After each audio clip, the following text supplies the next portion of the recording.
Hello everyone. तो आज की वीडियो में हम पढ़ेंगे प्रोसेस पैरामीटर इन वेट ग्रेन्युलेशन टैबलेट मैन्युफैक्चरिंग।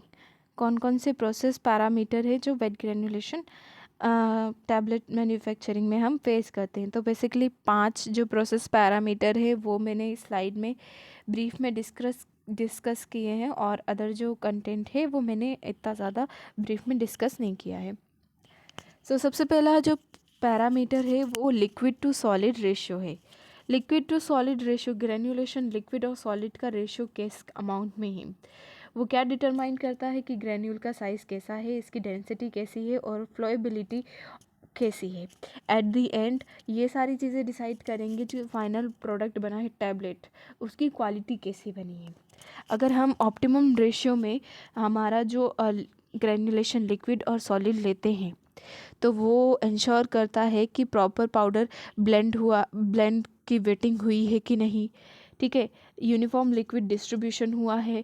और अगर यूनिफॉर्म लिक्विड डिस्ट्रीब्यूशन हुआ है, जो ब्लेंड है वो प्रॉपर वेट हुआ है, तो इससे हमें क्या मिलेगा, डिज़ायरेबल ग्रैन्यूल का साइज़ मिलेगा। देन अगर हम एक्सेसिव अमाउंट में हमारा जो लिक्विड है उसे लेते हैं तो वो क्या करता है, एग्लोमरेशन का फॉर्मेशन करता है, ठीक है। जैसे अगर हमारा जो हम खाना बनाते हैं, रोटी बनाते हैं, तो उस टाइम अगर हमारा जो आटा है वो गीला हो जाता है तो क्या उसकी टेंडेंसी क्या रहती है, वो चिपक के रहता है। अगर हम लोई काट के पास पास में भी रख देते हैं वो लोई एक दूसरे से जुड़ जाती है। तो वही सेम चीज़ इसमें भी होता है, एग्लोमरेट का फॉर्मेशन हो जाता है ग्रेन्यूल्स के बीच में, ठीक है। देन नेक्स्ट इसमें क्या होगा, अनइवन ग्रैन्यूल साइज डिस्ट्रीब्यूशन होगा, कोई ग्रैन्यूल छोटा बन जाएगा, कोई बड़ा बन जाएगा, तो साइज़ इवन नहीं होगा और ड्राइंग में डिफ़िकल्टी होगी। नॉर्मल ग्रैन्यूल के कंपैरिजन में ये ज़्यादा टेम्परेचर मांगेगा, ज़्यादा टाइम मांगेगा, और कॉशंस भी हमें रखने पड़ सकते हैं। देन अगर इनसफिशिएंट लिक्विड हम लेते हैं तो वो क्या कर सकता है कि इनएडिक्वेट ग्रैन्यूल फॉर्म कर सकता है, और एज अ रिज़ल्ट जो टैबलेट कंप्रेशन है वो पुअर होगा, उसकी प्रॉपर्टी पुअर होगी। Then next process parameter is mixing time. Then mixing time क्या होता है कि मिक्सिंग टाइम वो ड्यूरेशन होता है जिसमें हमारा पाउडर और ग्रैन्यूल लिक्विड प्रॉपरली ब्लेंड हो जाए, उस टाइम को हम क्या बोलते हैं, मिक्सिंग टाइम बोलते हैं। It influence granule size distribution, blend homogeneity and final tablet product quality. Optimize mixing अगर टाइम हम ले रहे हैं तो उससे क्या इंश्योर करते हैं कि उसको कैसे इंश्योर करते हैं कि हमारा जो पाउडर ब्लेंड है वो प्रॉपर अगर वेटिंग हुई है उससे, तो हमारी ऑप्टिमाइज मिक्सिंग हुई है। और ये ऑप्टिमाइज मिक्सिंग क्या प्रमोट कर रही है, यूनिफॉर्म ब्लेंडिंग को, बाइंडिंग को, सॉरी फॉर्मेशन, यूनिफॉर्म बाइंडिंग और एक्टिव इंग्रेडिएंट प्रॉपर डिस्ट्रीब्यूट हो जाए, इस चीज़ को ये प्रमोट करती है अगर ऑप्टिमाइज मिक्सिंग हम करते हैं हमारी प्रोसेस में। देन अगर इनसफिशिएंट मिक्सिंग टाइम है या फिर हमने प्रॉपर मिक्सिंग टाइम नहीं रखा है तो उससे क्या होगा, अनइवन ड्रग का डिस्ट्रीब्यूशन होगा जिससे कंटेंट यूनिफॉर्मिटी की प्रॉब्लम क्रिएट होगी। और अगर एक्सेसिव मिक्सिंग टाइम कर दिया है हमने तो ओवर ग्रेन्युलेशन हो सकता है या फिर पार्टिकल साइज इंक्रीज हो सकता है ग्रैन्यूल्स का।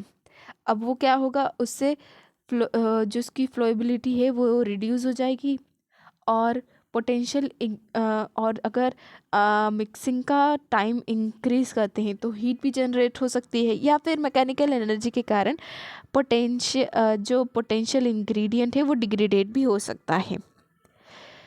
अब नेक्स्ट पॉइंट क्या बोल रहा है, controlling mixing time with in an optimal range is crucial for consistent granule characteristic and tablet property. Control करके, मिक्सिंग टाइम को कंट्रोल करके हम जो ग्रैन्यूल की कैरेक्टरिस्टिक है उसको ऑप्टिमल कर सकते हैं, और एज ए रिज़ल्ट हमारी टैबलेट प्रॉपर्टी हम सुधार सकते हैं। Then next process parameter is granulation process temperature. Granulation process temperature sufficiently impact quality and properties of granule and final product. ये भी जो ग्रैन्युलेशन का टेम्परेचर है वो भी ग्रैन्यूल्स की प्रॉपर्टी और ग्रैन्यूल्स को अफेक्ट करेगा और at the end final product को भी अफेक्ट करेगा। अब अगर हम मॉडरेट टेम्परेचर ले रहे हैं, प्रॉपर पाउडर अडहेशन होगा विदाउट जो भी हमारा ड्रग है उसके डिग्रेडेशन के और एक्सेसिव मॉइस्चर लॉस के। ठीक है, अगर लो टेम्परेचर रह जाता है तो उससे क्या होता है कि वीक टैबलेट के जो इन्फीरियर मैकेनिकल स्ट्रेंथ है वो वीक रह जाती है। और अगर हाई टेम्परेचर हो जाता है तो उससे थर्मल डिग्रेडेशन हो सकता है और या फिर हीट सेंसिटिव जो भी हमारे सब्सटेंस है वो डिग्रेडेट हो सकते हैं या फिर ओवर ड्राइंग हो सकती है उनकी अगर एक्सेसिव हीट प्रोवाइड कर देते हैं। और ये साथ ही साथ जो ग्रैन्यूल की फ्लोएबिलिटी है और कंप्रेसिबिलिटी है इसको भी अफेक्ट करता है। अब नेक्स्ट पॉइंट क्या बोल रहा है, controlling and monitoring granulation process temperature is crucial. ये जो अभी ये जो टेम्परेचर है हमारा इसको कंट्रोल करना और मॉनिटर करना बोल रहा है कि क्रूशियल है for consistent product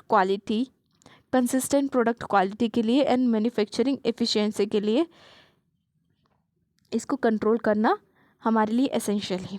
then factor like equipment design, heating mechanism and formulation property should be considered when determining the appropriate granulation temperature.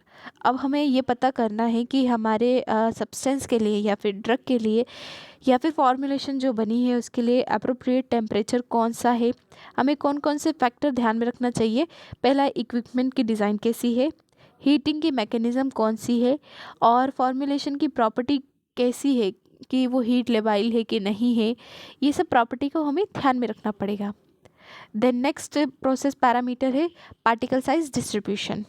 Particle size distribution of starting material sufficiently influence the property of granule and fine tablet. ये भी मतलब granules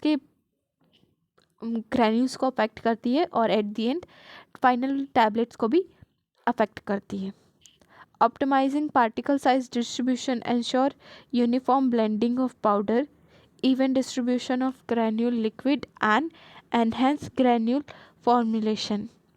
Wide particle size distribution can cause uneven distribution of API and excipient causing content uniformity issue. अगर wide particle size है तो proper distribution नहीं होगा, uneven distribution होगा API और एक्सिपिएंट्स का जो कि कंटेंट यूनिफॉर्मिटी की प्रॉब्लम को क्रिएट कर सकती है। It can result in poor flowability और compaction property, lead to process difficulty. अगर अनइवन डिस्ट्रीब्यूशन है, पार्टिकल्स जो भी ग्रैन्यूल्स है वो उनका भी प्रॉपर डिस्ट्रीब्यूशन नहीं है तो वो रिज़ल्ट किस में होगा, पुअर फ्लो में। और ये कंपैक्शन की जो प्रॉपर्टी है उसको भी मतलब अफेक्ट करेगा और वो चीज़ किस चीज़ को लीड करेगी, प्रोसेस को डिफ़िकल्ट बनाएगी।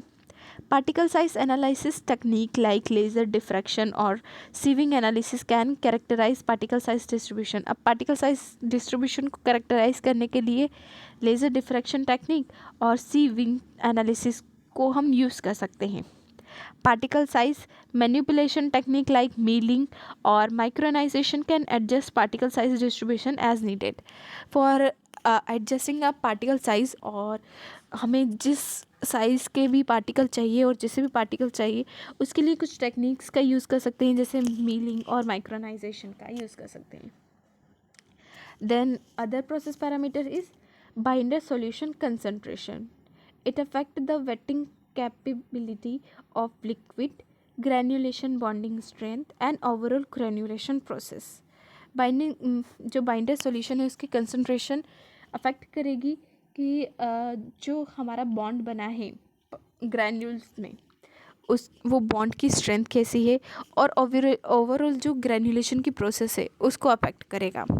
Optimal binder solution concentration ensure sufficient particle binding while avoiding over waiting और अंडर वेटिंग। अगर बाइंडर सॉल्यूशन का कंसंट्रेशन हमने ऑप्टिमल अमाउंट में लिया है तो वो अवॉइड करता है किसको, ओवर वेटिंग को और अंडर वेटिंग को। Low binder solution concentration can lead to weak granule and poor tablet hardness. अगर बाइंडर का जो कंसंट्रेशन है वो लो अमाउंट में हम यूज़ कर रहे हैं तो रिज़ल्ट क्या होगा कि जो ग्रैन्यूल्स है वो वीक नेचर के होंगे और रिजल्टेंट जो टैबलेट की हार्डनेस होगी वो कम होगी। और अगर यहीं पे हम हाई बाइंडर सॉल्यूशन कंसंट्रेशन लेते हैं तो वो क्या कॉज करती है, ओवर वेटिंग और ग्रैन्यूल फॉर्मेशन में डिफ़िकल्टीज आ सकती है, जो कि वही हमारा पहले वाला जो हमने डिस्कस किया था binder liquid to solid ratio में जो पैरामीटर आए थे, वही कौन सा, प्रोलॉन्ग ड्राइंग टाइम या फिर ड्राइंग टाइम को मतलब अफेक्ट कर सकता है और potential tablet degradation issues create हो सकते हैं इसमें। देन अदर पैरामीटर दैट में कंसिडर, पहला है drying temperature. Drying temperature, the wet granulation should be dried at temperature of about 60 degree or less. Then other is inlet air temperature, फिर inlet air volume, binder spray rate, atomizing air pressure. Thank you for watching this video और please मेरे channel को like और subscribe कीजिए।